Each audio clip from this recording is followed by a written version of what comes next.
My portrait of Welch, oil on canvas.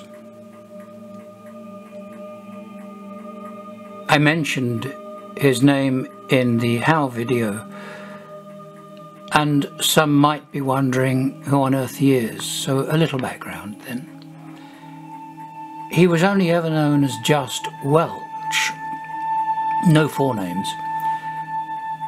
The character himself, slightly eccentric, occupying the same rambling London Victorian house today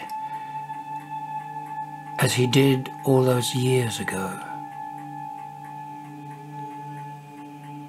My painting shows him as I see him today, however betwixt two skulls, as was featured in my photographic portrait of him when he was young, circa the turn of the 60s. It was Don McCullen's plagiarised version of my picture that ignited all the urban legends. McCullen's image of Welch, in much the same pose as my photograph from a year earlier, was published in magazines with different captions, each more sensational than its predecessor.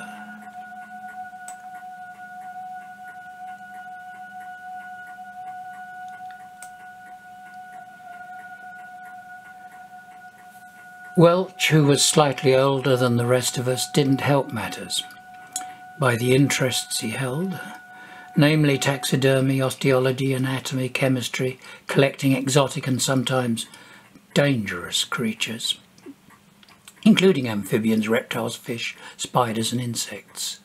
He naturally collected skulls and skeletons. Back in the early 60s, this was not a difficult acquisition to make. One only had to scan the miscellaneous columns of Exchange and Mark to see how many human skulls were on offer. That notwithstanding, the myths surrounding Welch in later years would become problematic.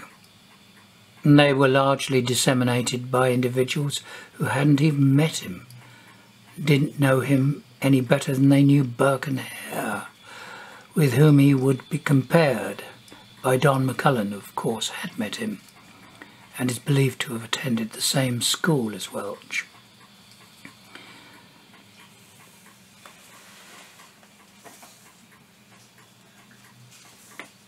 I visited Welch in the new century after a long absence, and we stood talking on his doorstep for well over a couple of hours. He asked about various friends and acquaintances, but he did not invite me inside. I was pleased about that, because I wanted to leave all the memories undisturbed and in situ. We spoke as if we had only seen each other the previous week, but almost half a century had passed. I informed him of my father's recent death. He seemed emotionally detached, and I wondered about his own father, known as the Count, who wore probably the darkest prescription lenses I've ever seen on a pair of spectacles, and his mother, who was a gentle soul.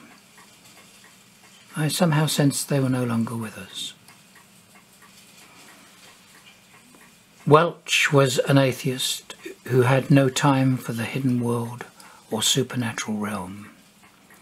Being such a skeptic, and therefore quite unlikely to be impressionable, he was a useful control to have present at the Marlborough Theatre.